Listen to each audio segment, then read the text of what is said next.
1 liter of certain fluid weighs 6 Newton. What is its specific volume? We have four options. We have to point which answer is correct answer. So first of all, specific volume is volume upon mass. So here they are told that 1 liter of certain fluid. They were not mentioned which fluid is this. Therefore, for considering, let's assume the density of water, because density of water rho is equal to 1000 kilogram per meter cube. As the fluid is not given, let's calculate with the density of water.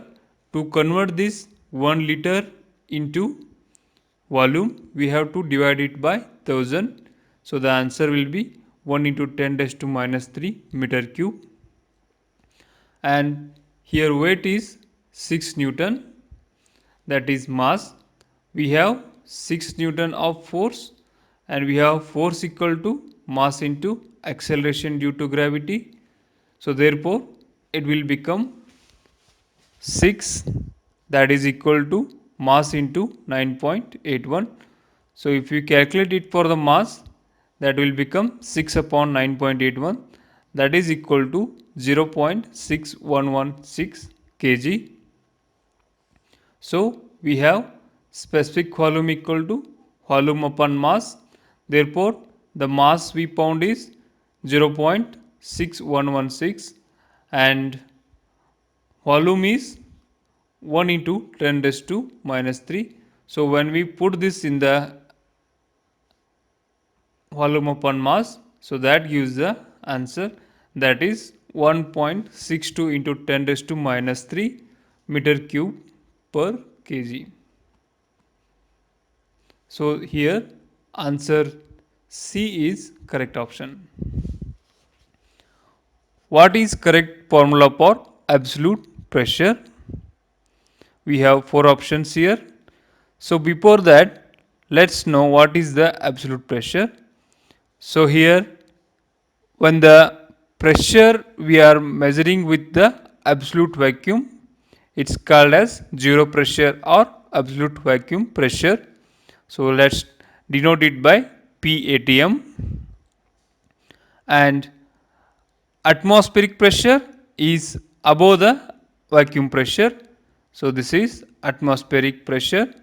Therefore this up to vacuum pressure to atmospheric pressure is PATM, and our pressure gauges only measure the pressure above the atmospheric pressure. Therefore this is gauge pressure. And we have absolute pressure is the pressure which is measured with atmospheric pressure plus gauge pressure. Therefore the absolute pressure is the pressure in which we measure the pressure with reference to absolute vacuum. Therefore the answer is PATM plus P gauge. Therefore option D is correct option. Bulk modulus is the ratio of shear stress and volumetric strain to shear stress, compressive stress to volumetric strain to compressive stress.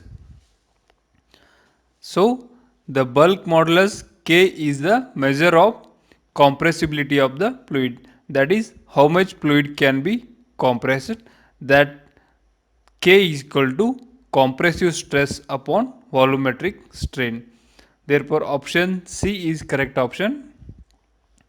If we look on certain more information, there we have higher the bulk modulus, less the compressibility of fluid. When the bulk modulus K value is high, the compressibility is going to decrease. The fluid will rise in capillary when the capillary is placed in a fluid. If we have four options, adhesive force between the molecules of fluid and tube is less than the cohesive between the liquid and molecules. So let's see this diagram. Here capillary rise is there. They are asking which force is higher out of adhesive and cohesive force. So here adhesive force is the force which is applied adjacent to the walls of the capillary tube, and cohesive force is the force which is in between the molecules of fluid. So for the capillary rise to take place, adhesive force should be more than that of the cohesive force. Therefore, here option A we have adhesive force between the molecules of fluid and tube is less than that of the cohesive between liquid and molecules. That means adhesive is less than the cohesive. This is not a correct option. Second option, adhesive force between molecules of fluid and tube is more than. Here we see adhesive force is more than that of the cohesive force. That means adhesive force is higher than cohesive. Therefore, option B is correct option. The below diagram is a graph of change in shear stress with respect to velocity gradient in a fluid. What is the type of fluid? Newtonian fluid, non-Newtonian fluid, ideal fluid and dilettante fluid. Here they are given the graph between shear stress and velocity gradient. They are asking for which type of fluid such a graph will show. So we have graphs like ideal solid where shear stress is on the line and velocity gradient is 0, whereas ideal plastic fluid with certain shear stress the graph is going to straight, and non-Newtonian fluid where the graph is plot here, and Newtonian fluid where shear stress is proportional to shear strain. Therefore, the curve is a straight line. Ideal fluid where there is a velocity gradient is certain value whereas shear stress is 0. In the graph we can see here it is a non-Newtonian fluid graph. Therefore, the answer is non-Newtonian fluid. You may also think like this is a same like Newtonian fluid, but in the graph after certain value the curve is going to bend. Therefore, this is a non-Newtonian fluid. What is an ideal fluid? A fluid which has no viscosity, a fluid which is incompressible, a fluid which has no surface tension, all of above. So here ideal fluid, here you go. In this by graph we can think that it is a fluid which has velocity gradient and no shear stress. So fluid which has zero viscosity is called as an ideal fluid, and there is not existence of shear stress because zero viscosity, because when the viscosity is 0 there is no shear force. The ideal fluid does not exist, it is a hypothetical fluid. That means in actual there is no ideal fluid, it is a hypothetical fluid. Therefore, as per the question, fluid which has zero viscosity is called as an ideal fluid. Therefore, option A is correct option, which has no viscosity. Newton's law of viscosity states that they have some 4 options. So let me directly go to the answer. Newton's law of viscosity states that shear stress is directly proportional to velocity gradient du by dy.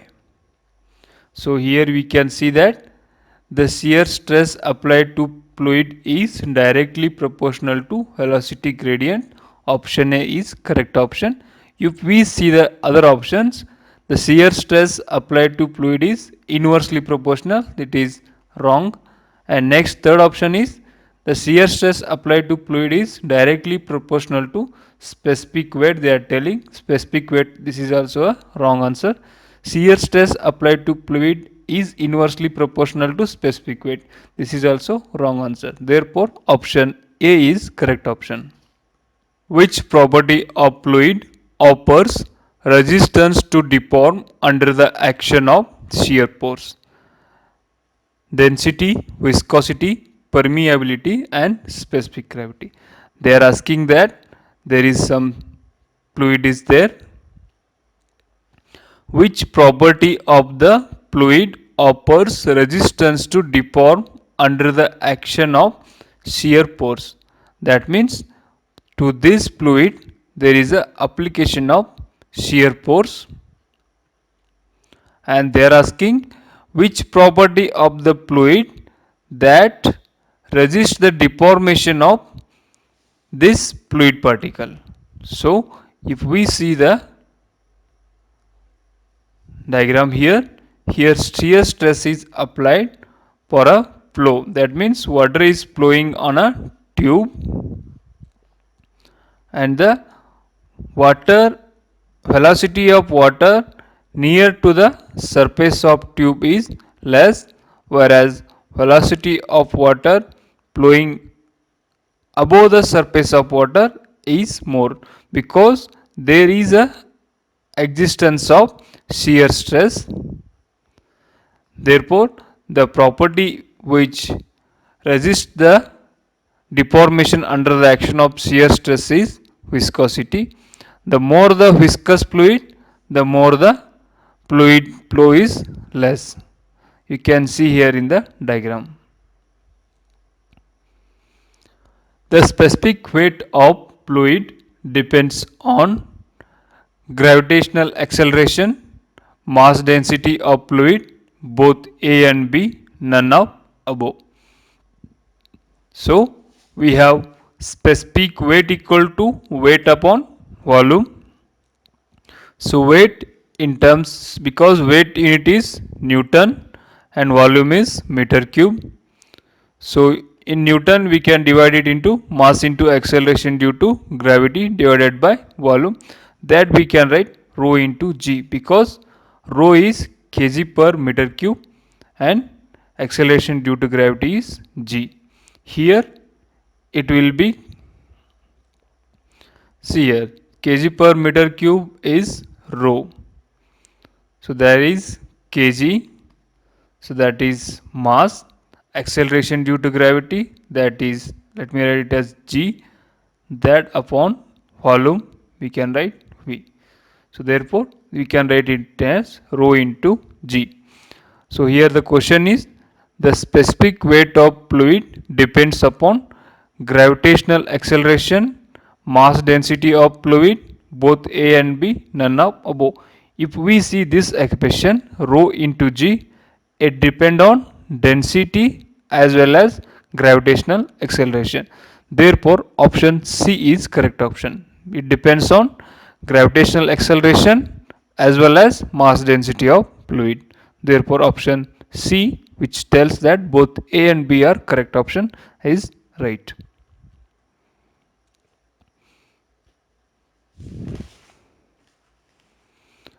Intermolecular cohesive force in a fluid is less than that of the solids, more than that of the solids, equal to that of the solids, unpredictable. So intermolecular cohesive force of in the fluid. Let's assume there is a fluid particles or molecules. This is fluid, whereas solids,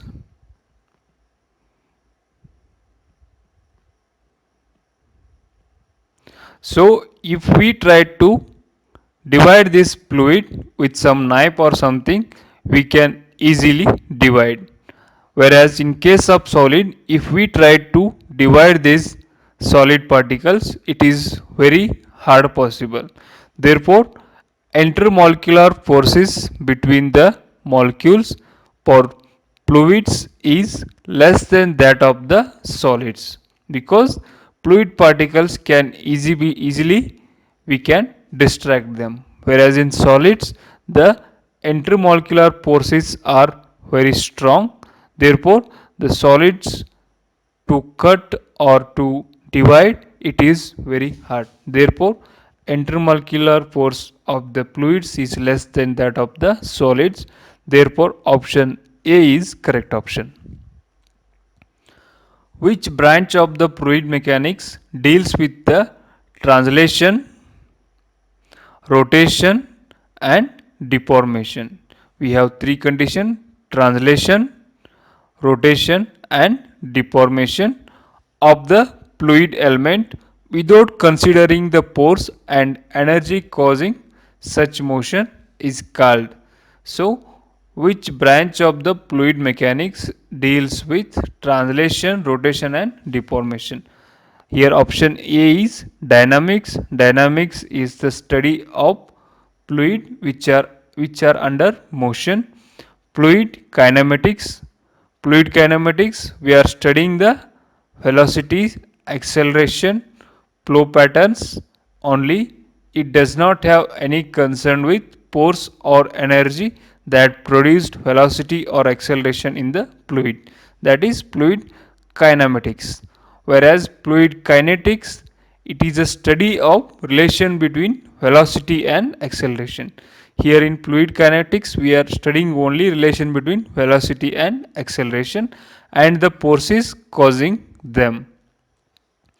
Therefore, the answer is fluid kinematics is correct answer, because here we are studying the velocity, acceleration, flow pattern that comes under translation, rotation and deformation. Therefore, fluid kinetics is correct option. Shear stress in a static fluid is always zero, always maximum, between 0 to maximum, unpredictable. They are asking there is certain fluid which is static, and they are asking it is always 0 or maximum, 0 to maximum or unpredictable. Shear stress in a static fluid is always 0, because there is no action of shear force in the static fluid. If it is a fluid particle, there is no action of shear force. Therefore, there are some forces. They may be compression due to the fluid mass, but there is no shear stress in the fluid when it is stationary. Therefore, option A is correct option. A real fluid is a fluid which has surface tension and is compressible, has zero shear stress, has constant viscosity and density, has viscosity. A real fluid is a fluid which has viscosity. The definition of real fluid itself is a fluid which has viscosity. The approximate value of theta angle of contact for mercury is 135 degree, 132 degree, 145 degree and 124 degree. That means they are asking there is certain mercury is here, mercury drop of mercury, and they are asking the angle of contact. So this angle of contact is 132 degree. It is a constant value for inversor. Therefore, answer B is correct option. What is the unit of dynamic viscosity of fluid? in terms of poise equivalent. So dynamic viscosity mu we can write it as pascals second. Therefore, 1 poise equal to 9 second per centimeter square. Therefore, option C is correct option. What is the unit of surface tension? Newton per meter square, watt per second, Newton meter, meter per Newton. So, surface tension is Newton meter. Option C is correct option. This also we can write as joules per meter square, because we can write Newton meter, we can write joules as Newton meter divided by meter square. So meter square and get cancels. So this will become Newton meter. So joules per meter square also we can write, but here option is directly given Newton meter. Therefore Newton meter is correct option. Formation of cavity is the characteristic property of surface tension, viscosity, bulk modulus, vapor pressure. So let's know what is the cavity and how the cavity is formed. In a pipe, there is some flow of fluid. When this fluid pressure, assume the pipe diameter is reducing, so this tend to rise in pressure, and here the pressure rises so that to form the vapor, because it attains the vaporization pressure.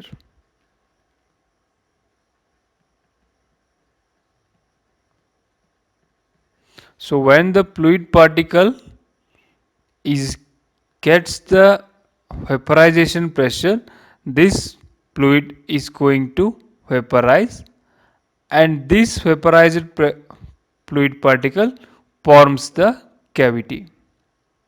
So therefore formation of cavity is characteristic property of vapor pressure. The cavity is formed due to vapor pressure. Therefore option D is correct option.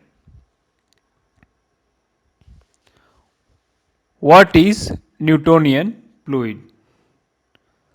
So Newtonian fluid, it is a fluid in which shear stress is directly proportional to shear strain. So that is tau is directly proportional to du by dy. So this fluid is called as Newtonian fluid, which obeys the shear stress is proportional to shear strain. What is the dimension of kinematic viscosity of a fluid? So kinematic viscosity we can write as meter square per second, where meter is dimension for length, therefore L, and there is a square, therefore it is square, and second is time, therefore t raised to minus 1. So this is the answer. Here option B is correct option. The bulk modulus of a elastic fluid is, so bulk modulus K is equal to change in pressure to the volumetric strain, that is change in volume by original volume with minus sign. So that we can write minus V dP upon dV. So this is the bulk modulus for a elastic fluid. If you have any questions or comments, text in the comment box, and don't forget to subscribe, because subscription is free and also you get the notification of upcoming videos. And please like and share. Thank you.